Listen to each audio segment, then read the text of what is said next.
It's like walking down the street enjoying a beautiful day, only to see a pile of on the ground.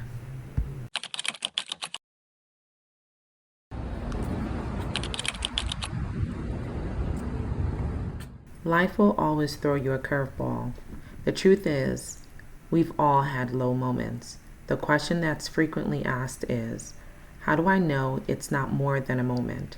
How do I know if I'm depressed? You may be wondering, what does this have to do with pottery? Keep watching. Is it a large class? Yeah, so. You see, life will often have you looking at the unfinished product. The depressed mind gets stuck in that point of view. So you go to work every day, or you're at home taking care of the kids. Everything's getting done, and your days are highly productive. Nobody knows that your mind is stuck in the unfinished viewpoint. So today we're going to talk about a topic that not many people are talking about. We're going to talk about the high functioning depressed person and hopefully give you some tips that will help you to be able to clear your vision, see the finished product, and see the color back in your life. So, what's the difference between someone who's high functioning depressed and someone who is classically depressed? The difference is the individual who has classic depression has a hard time getting their daily activities done, whereas the high functioning person can still get their activities done throughout the day, but they have very similar symptoms, still exhibiting symptoms of classic depression.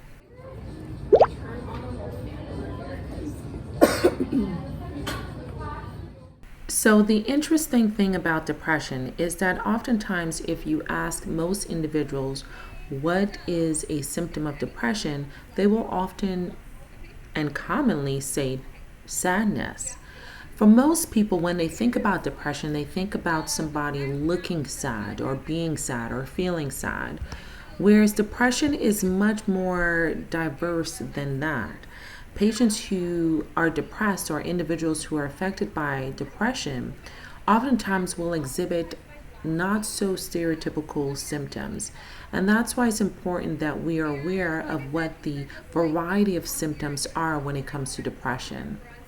So don't be afraid to kind of flip these over.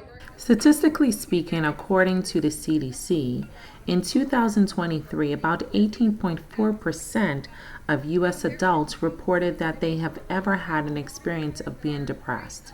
And certainly it doesn't seem like millions of people are walking around looking depressed or sad. So, what really are some of the more classic symptoms that are less talked about? I think it's the two opposite ones. I see the little pins on the side. So, some of the more classic symptoms of depression, but less commonly talked about, includes, for example, loss of interest or pleasure, not feeling motivated to do anything, kind of just not wanting to do anything at all, including activities that used to interest you. Some people will feel chronically lacking energy, just always tired no matter how much sleep you get. And on the flip side, you have individuals who don't sleep very well or sleep too much. They have difficulty falling asleep or staying asleep, or oftentimes just don't sleep at all. And on the other hand, some will sleep a lot. So, excessive sleeping or lack of sleeping could be a sign that someone is depressed. Difficulty concentrating, just not seeming like you can get regular tasks done. Difficulty focusing, or in the high functioning individual, you can get the task done, but perhaps it takes you longer or it takes you multiple tries. And then you have the self blame, feeling unworthy or responsible for events that you have no control over. And one of the symptoms I want to spend more time talking about is the symptom of irritability. You see, oftentimes in especially minoritized communities, you won't necessarily see sadness, but you will see perhaps frustration or just easily feeling annoyed. So sometimes the constantly frustrated person or the person that seems to be easily annoyed, where everyone's always walking on eggshells around, may be an individual who is experiencing depression. And it's one of the symptoms that is oftentimes misunderstood. Clay will react to you so much easier and so much quicker. If this were going any slower, it would feel safer, but it would just take forever for the clay to like do anything. So the speed is our friend. And also, the other thing you're going to get used to is constantly getting water on your clay, because the clay immediately dries as soon as we touch it. So the way that I get water on everything, I do this thing called the dip and drizzle, because I literally just dip my hand into my bucket of water, just drizzles water onto my clay. I'm not really The most severe forms of depression will exhibit thoughts of wanting to self harm or harm others. Those are the more classic signs that most people are very much aware of and understand that it is an emergency when someone starts to have those thoughts. And there are individuals who may not necessarily have a plan to do anything, but maybe romanticizing the thoughts of not being no longer here on earth. Those are individuals that also should be considered as having more severe forms of depression. done this thing called coning, which just helps to soften and kind of just like get the clay nice and, I don't know. I also want to make mention of the two types of self injury individuals. You have those that do not wish to be present anymore on earth, and those who have no intention of unaliving themselves. So sometimes they will exhibit behaviors such as rubbing a particular area until it burns, or actually burning themselves, or cutting themselves. And these are your non suicidal individuals who are still self injuring and warrant care by a medical professional. I'm not really doing anything super magical. I'm not pushing into this or anything. I'm just going to be locked into place. Now, a high functioning individual can still exhibit self injury behavior. The key is oftentimes they will wear clothing to hide the injuries. And so, for example, a red flag would be someone who is wearing long sleeves or pants always, even in warmer months. So, being a self injuring individual doesn't necessarily mean that you also are not high functioning. You can be very productive and still exhibit some of these behavior patterns. Not going to be like stable. So I'm just always like connected to my hand, and also my elbows, most importantly, are in my body the entire time. So right now I let go where I did because I felt the clay get really sticky. I'm not ignoring that feeling. That's the clay immediately drying against our skin. So I'm just letting go, dipping and drizzling, and I'm repositioning here. So bodyguard, top hand is pushing straight down.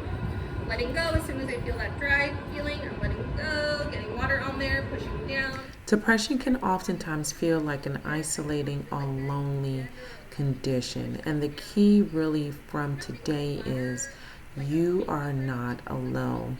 I've shared the high prevalence of depression in the population. It definitely means that very often you know someone who is dealing with depression, if not yourself. It's estimated that 1 in 6 individuals will experience depression. And you're just pushing straight down from the top. As soon as you feel that clay get really sticky and dry, you're just letting go, dipping and drizzling. So, why do some individuals experience depression? One major factor is the experience of having socioeconomic or social factors that are challenging. So, for example, the experience of poverty or having a low socioeconomic status are individuals who are more likely to experience depression. So, having limited resources, poor quality of life, poor employment opportunities, a higher level of debt, can increase someone's risk factors for becoming depression. And along those lines, also chronic stress. So, chronic stress, whether it's from relational issues, financial issues, work related issues, can also increase the likelihood of someone experiencing depression. And then you have isolation. So, One of the things that we noticed during especially the pandemic was that people were more isolated, and that may, of course, be a factor in why we saw a surge of depression and anxiety symptoms following the pandemic. The fact remains that having a lack of social support, being isolated or socially excluded, can increase someone's likelihood of becoming depressed. And of course, having a major life event, whether it's a history of being abused or having significant loss or even bereavement, can trigger depression symptoms. And there are individuals that have a genetic predisposition or a family history of mental health disorders that are more likely to experience either depression, anxiety, or other forms of mental health disorders. If and when that is the case, this will look like a still piece of clay on a spinning wheel. See how most of us, not all of us, but some of us have like a little wobble and a wiggle. Sometimes the wobble is really subtle. So the way that I check is I dip and drizzle, and I'm not squeezing or anything. I'm just like laying my hands on here. So then you may ask, why then would someone who is high functioning, or rather very well productive, experience depression? And some people will assume that individuals who, for example, have well paying jobs or may have a strong family structure or perhaps seem to be a socialite experience depression. And that is one of the unique things about depression is the fact that individuals who may have a high paying job may be under high stress. Individuals who have a strong family structure may not necessarily feel that their relationships with their family members are actually transparent and genuine. And so they, in theory, are still isolated, even though the appearance is quite different. Bodyguard because I'm no longer wanting to push this. Likewise, you have the individuals who are socialites, who are able to turn on that switch when they're in a crowd or have company. But rather, after the company is gone or they leave that environment, they return home to their depressed symptoms. And that means that they're able to still be productive and be engaging in certain settings, but underneath it all, they are still experiencing challenges with their mood disorder. Into the clay.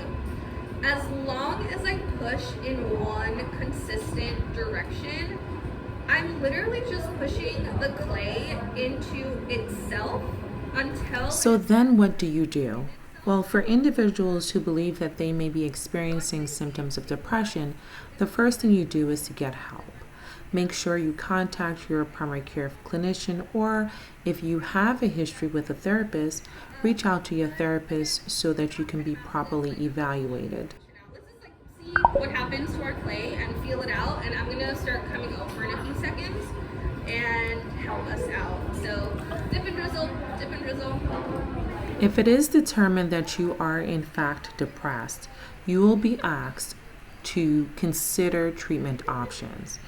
And one of the treatment options, of course, would be to start psychotherapy, to have regular sessions with a therapist who can walk you through your depression and give you tools to be able to improve or work on your healing. The second thing that individuals may be considering is medication, using an antidepressant. And while antidepressants are very much effective in treating depression, they have some side effects that may be a bother for some individuals, or some people may not be comfortable taking medications just in general. So then what do you do, and is psychotherapy enough? Like in the center up here when you're pushing down, so you can just kind of squish that down a little bit. But again, no matter what, I'm going to come around and I'm going to do a little bit of editing if I need to. So this is really good. Like you had it centered the first time. This is almost centered. Really good. So one of the things that is considered when determining the best course of management for someone who is experiencing depression is to assess the level of severity of the depression. So, for instance, someone who is considered to be more severe may warrant more treatment than simply psychotherapy. But for those who are considered to be more mildly depressed, psychotherapy in of itself or mindful activities may be sufficient to help you with your healing.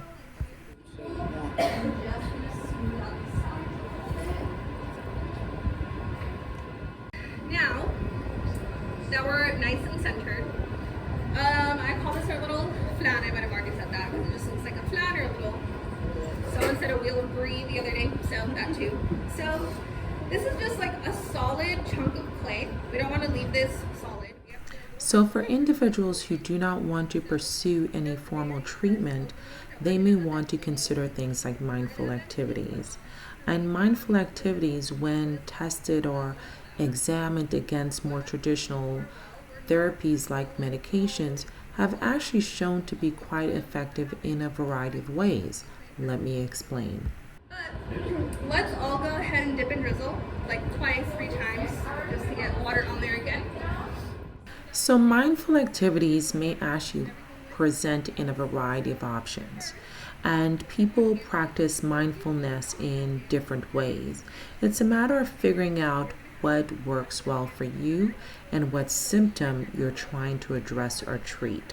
So, mindfulness can be used to treat both depression and anxiety symptoms. For instance, individuals may participate in walking meditation, they may do mindful eating, they may do mindful breathing, or actively participate in group activities that are mindful and use exercises like yoga. Some people may do guided meditation. There is such things as mindful listening, mindful coloring, which is one thing that I use with my patients, practicing mindful movement, using mindful touch, box breathing. And so, as you see, there is quite a list of things. And one of my favorite is connecting with nature. That's a form of mindfulness. So, mindfulness in sum is really just being intentionally present with an activity that you're doing, allowing your mind not to float or be distracted, but to intentionally focus on a single activity that you are doing in a given moment. That is the general summation of what mindfulness is. Center, 1, 2, 3. Get a pool of water in there. The water works, or the water helps. 1, 2, 3.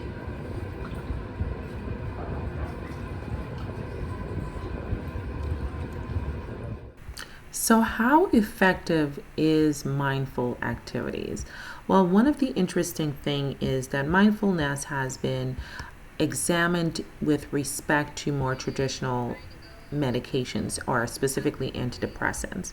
And studies have not shown that mindfulness is necessarily superior to antidepressants, but what our studies have shown is that mindfulness and antidepressants may be equally helpful in preventing relapse.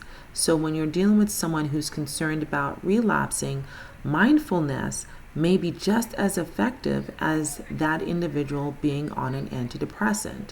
Good. Before we go to can everybody just position their like fingers in or their little sponge so I can just like roughly see where your fingers sit? Okay, Taska, I think you're good. Interestingly, we're seeing similar outcomes when it comes to individuals who are affected by anxiety disorders. And so the studies have shown that mindfulness activities is not less effective than being on an anti-anxiety medication or anxiolytics. And so there is a significant effectiveness to using mindful activities as a part of your treatment course or perhaps as your only treatment course when it comes to managing your mood disorder. Just Gonna like hold on to my sponge pretty tightly because I just want to shove my sponge in here just to soak everything up. I just want like a crystal clear view of the clay at the very bottom.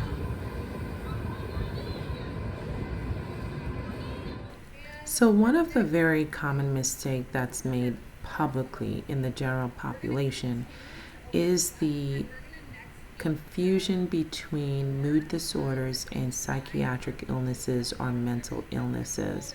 Although they may be related, and quite often we use certain terms interchangeably and we shouldn't, they are very different categories and are treated very differently. My finger like this. If I have nails, I'm gonna do the same little thing with my sponge, same concept as how I'm gonna. Another common error when individuals are deciding on their treatment plan is that they will oftentimes make the statement of not wanting medication. And not wanting medication is oftentimes equated to not doing anything. You see, when you are faced with a mood disorder and you do not desire to be on an antidepressant, or in the case of anxiety disorder, on an anxiolytic, it doesn't mean you stay at home and do nothing and wait for the disorder to go away, or commonly said, for you to snap out of it. You can't just really snap out of mood disorders. Hooked in there, and I am pulling straight towards myself.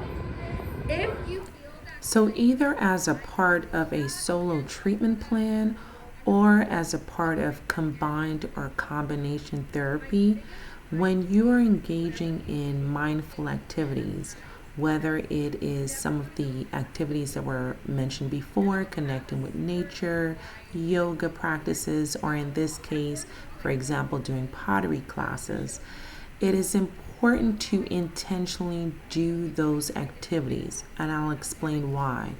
Sometimes people wait for the motivation to want to participate in activities that we know can improve someone's mood. So, for example, exercise we know improves mood, mindful activities we know improve mood.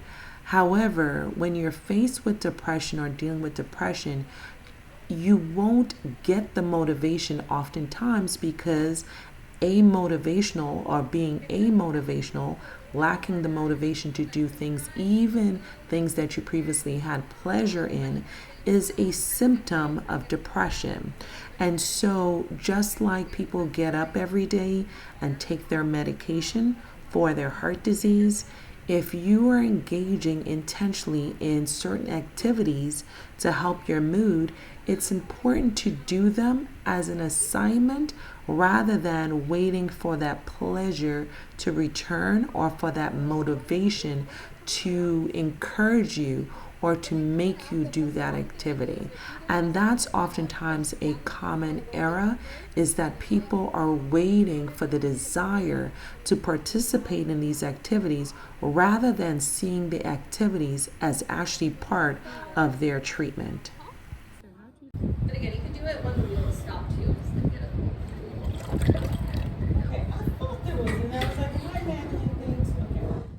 Another common error is that people oftentimes will wait to encounter a mood disorder before they do things that are beneficial for their mental health.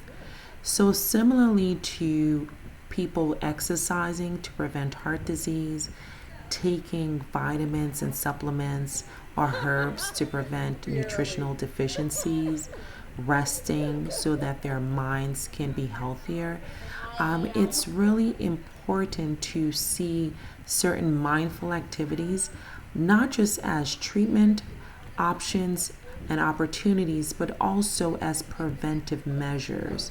And so we don't actively do things to care for our mind and our thoughts, and our mental well-being, but it's important to not wait until you encounter an anxiety moment or disorder or a depression episode in order to proactively do certain mindful activities. So this is an example of a mindful activity that I enjoy, as well as other activities that I've shared on this platform, whether I'm walking in nature, exercising in community. These are all mindful activities I do to take care of my mental health. How did I do? Comment below.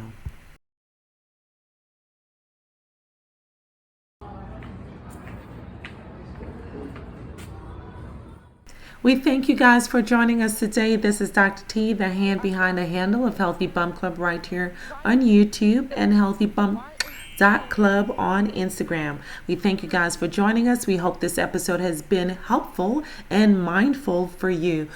And we'll see you guys when? The next episode. This is Dr. T, just a friendly reminder. Don't forget to comment, like, and share. And go ahead, why not? Click that subscribe button. Help us to get to the next 1,000 subscribers. We thank you guys for supporting.